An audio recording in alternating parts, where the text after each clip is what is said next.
Hi, I'm Jeff Wimmer from Studio Cycles, and this is Indoor Cycling 101, session number 2. The advantage of using a cycling shoe versus a lace-up shoe for indoor cycling. We're going to cover the differences between a regular shoe, the advantages, the disadvantages of a regular athletic shoe, and the two different types of shoes used most commonly with indoor cycles. This is a typical regular athletic shoe. It's what a lot of people use when they start indoor cycling, whether it's in a gym or they buy a bike and they use the bike in their house. And this is fine to start out with, but there are tremendous advantages to the cycling shoe. A regular athletic shoe is basically like a glove for your foot. You put it on, you stick your foot into a basket, you ride the bike. A regular athletic shoe has arch support, but it's not measurable like a cycling shoe. A regular athletic shoe, you can typically fold the sole like a piece of bread. And with a regular athletic shoe, you're sticking your foot into a basket and you're strangling the front end of your foot with that basket and that strap. One of the many disadvantages besides strangling your foot is typically when you wear an athletic shoe on an indoor cycle, you tend to push with each foot when you're engaging the drivetrain. It's what I call a Stairmaster pedal stroke. And your ability to push and pull is limited because your foot has so much movement within the basket. Two basic types of cycling shoes, and some people call them spinning shoes, but indoor cycling shoes are bicycle shoes, basically. There are two common types. There's the road shoe. The Tour de France probably comes to mind. A road shoe will typically have no tread on the bottom. The cleat will attach to the bottom of the shoe, and a road shoe rather, the most common type of a cleat attached to a road shoe will be a look cleat, which will be a large plastic triangular shaped cleat. When you walk with a road shoe on your foot and a look cleat on the bottom of that shoe, you'll kind of walk like a duck, kind of clack, clack, clack. If you go to a gym where they have hardwood floors or cement, and there's sweat or any kind of oil or moisture on the floor, this typically can be a dangerous combination. The shoe that the industry seems to be shifting riders towards is the mountain bike shoe. A mountain bike shoe has tread like a hiking shoe will have.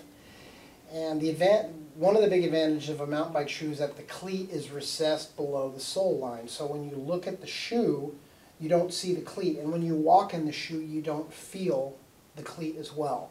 So this tends to be a more popular shoe. You can put the shoe on at home. You can jump in your car. You can drive to the gym, take the class, leave the class, get in your car and drive home, take the shoe off at home, or do what a lot of people do, which is take your shoe in a gym bag and put it on when you get to the gym before the class starts. With the road shoe, you can put either the look cleat here, or you can also get the SPD cleat, which is most common on a mountain bike shoe. The SPD, which stands for Shimano Pedal Dynamic. And the SPD cleat is typically referred to as a mountain bike cleat. But with the road shoe, you can put an SPD cleat or a look cleat on the bottom of the shoe. With a mountain bike shoe, you can only put a mountain bike cleat on this shoe. And the two most common types of cleats, like I said, are look and SPD. And you'll find many, many different types of pedal formats when you go into the gyms. But again, the shift is towards a mountain bike shoe with an SPD cleat. Also, if you're buying a bike for your house and you have nice Berber carpets or expensive hardwood floors, this tends to be rough on floors. The road shoe with an SPD or with a look cleat rather But even harsher still on personal home flooring is if you have a road shoe and you install an SPD cleat on the bottom of a road shoe. It tends to be like a gouging tool on carpets. It hooks fibers. And with nice hardwood flooring, it really, if you scrape the cleat on the bottom of your shoe on the floor, it's disastrous for really nice flooring. When you use a cycling shoe with a clip-in pedal, the advantages are tremendous. Number one, again, the cycling shoe has a rigid sole, and the support of a cycling shoe versus an athletic shoe is immeasurably higher in terms of how it works on your foot in relation to the pedal and the bike. Cycling shoes also tend to be a little more breathable. Cycling shoes also tend to be lighter, which isn't a huge advantage for an indoor cycling class as it is on a bicycle, but the shoe typically just feels better on your foot than a regular athletic shoe. There are many different price points for cycling shoes.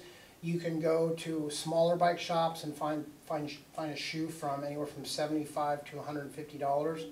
Larger bicycle shops will have shoes, they'll have closeout shoes, they'll have lower end shoes anywhere from $50, $60 up to $100. Although shoes can run from $50 up to $400. These are a couple of shoes that I use. This is, again, the road shoe and the mountain shoe. This is a carbon fiber road shoe. This runs about $400. This is a standard CD mountain bike shoe with a ratcheting top section that really gives you a good fit.